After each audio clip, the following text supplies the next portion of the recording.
the outcomes can be long-term, and tends to focus at a much more local level at meeting the needs of particular groups of poor people in the context of the farming south. So let's run through a little bit of those. I kind of want to dig up growth very briefly, because it's got such bad press. It's almost a kind of secondary wisdom that growth in fact is useless. I think that's not true. I think a lot of the things that people said would produce growth in the 1980s were useless and probably actively counterproductive. But if you look at why people work very hard all day and end up without very much income at the end of it, that does seem to be uncomfortable, and many of us may find it related to industrialisation.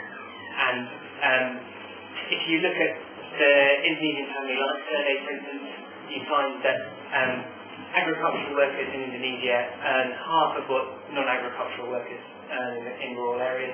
So if you're working in some kind of small agricultural business, your earnings will probably be twice as if you're working on a farm.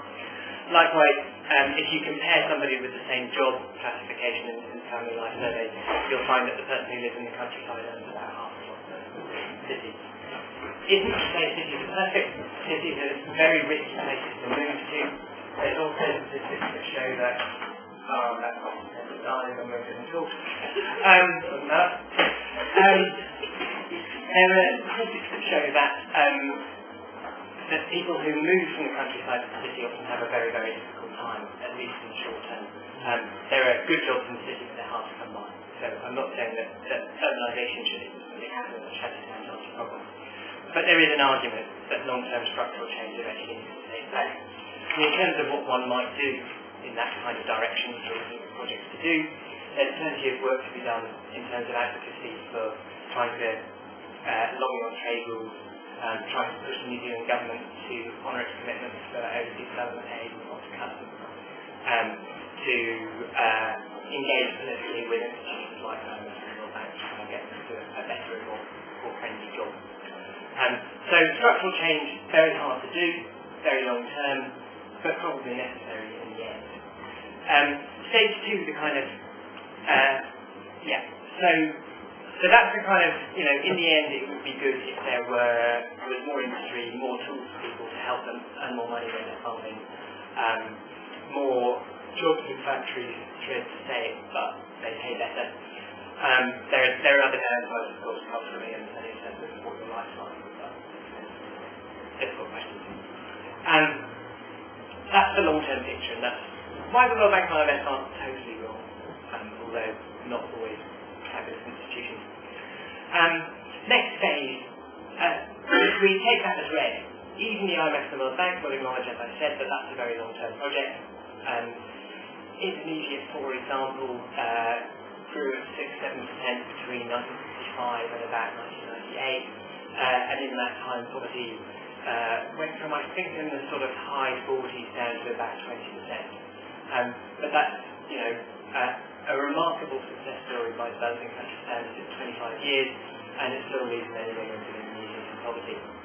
So even if you accept that IMF World Bank view, there's a question about what happens to the poor in the meantime, about how you can improve productivity of things like agriculture. By the way, where's that on time? I'm quite okay. Cool. Do you want us to get this up and going? Nah, don't worry. Sorry, it's all pretty much in my head, and I'm sort of getting, I've got 2 more chunks. So that's a long-term project.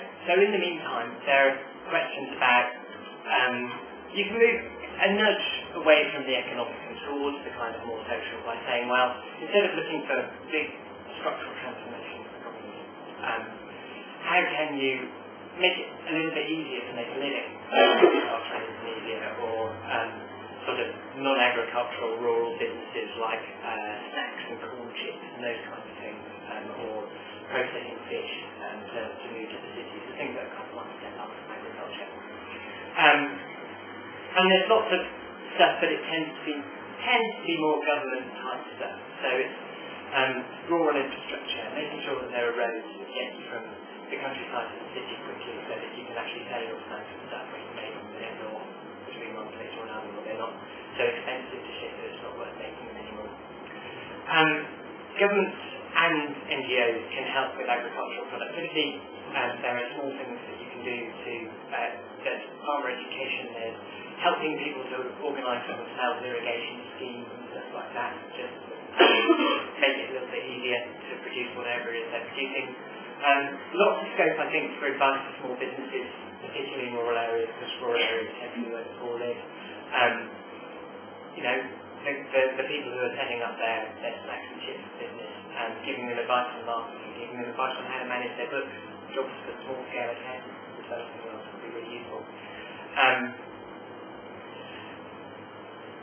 As well as that, kind of moving gently from that sort of middle-range government agency. If you're thinking of it a way into that kind of stuff, I would say probably fundraising for people like the or for some of the larger kind of international NGO type organisations who are involved in that sort of thing. Or again, lobbying to the government on the ODM specific. And then sort of this is all a continuum, and the World Bank does some of that kind of stuff too. And moving sort of in an NGO direction and towards these ideas about powerlessness and about sort of day-to-day difficulties. The last bit of reading I did while I was thinking of talking to you is a World Bank book called Voices of the Poor. The World Bank embarrassed about its reputation for building large standards and not really caring about poor people. Spent an enormous amount of money on sending people out into much of the developing world. Because the bank actually one of the few places that has the money to send, researchers who take reporters to Nigeria, to Bangladesh, to Bolivia, or whatever it might be, and did lots of interviews and collected lots of information, and created quite an interesting picture of some of the things that make life difficult for poor people. And so, at the centre of that there's this business of livelihoods and earning money. But if you're struggling to earn money, if you're really wrestling to feed your family and hang on to the tools that you need to do your job, one of the things that comes out very clearly is the smallest mishap can become a real disaster. And if you're poor, you're also likely to be very vulnerable to a lot of these smallest mishaps. So just family member falling ill at harvest time. Harvest doesn't get in quite at the right level. You don't have quite enough money to pay for next year's season fertiliser, and you suddenly find yourself in really big trouble. Or you get stopped at the side of the road by the dodgy local policeman who says that he'd really like to have your earnings for the week. There's not very much you can do about that. There may be a court somewhere a good 100 miles away, and you're not really going to have any money to have any access to it.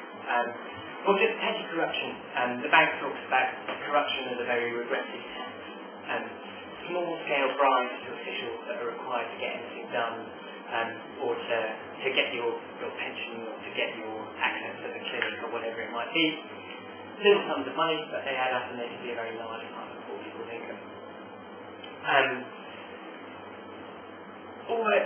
The wish to borrow, wanting just to borrow a very small amount of money from the bank to buy the oil to cook your corn chips into your corn chip business, random shows and examples for the evening, all that kind of stuff. I think it's just good to appreciate how everything becomes extraordinarily difficult. Last little aside before I kind of wrap things up. One of my colleagues was raving about a TV programme he'd seen, which was hideous reality TV, but quite thought-provoking. It was a bunch of people who were being homeless for a week, which, is kind of predictable reality TV fare. But the most interesting one was a guy. It was set in Britain, and it was a guy who'd grown up on a rough council estate and made it big.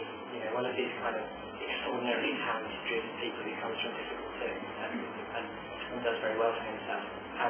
And he was the most interesting one because he was sure that he'd cope as a homeless person. And he found himself on the street and was immediately out wheeling and dealing and trying to get made to deal with a flower selling guy to do a bit of flower selling for him as a sort of subcontracting basis and take the flowers and sell them and bring the money back at the end of the day. And it was the petty stuff, people cutting you on deals without agreeing to what they told you that they do in the first place, and people not trusting you enough to give you the smallest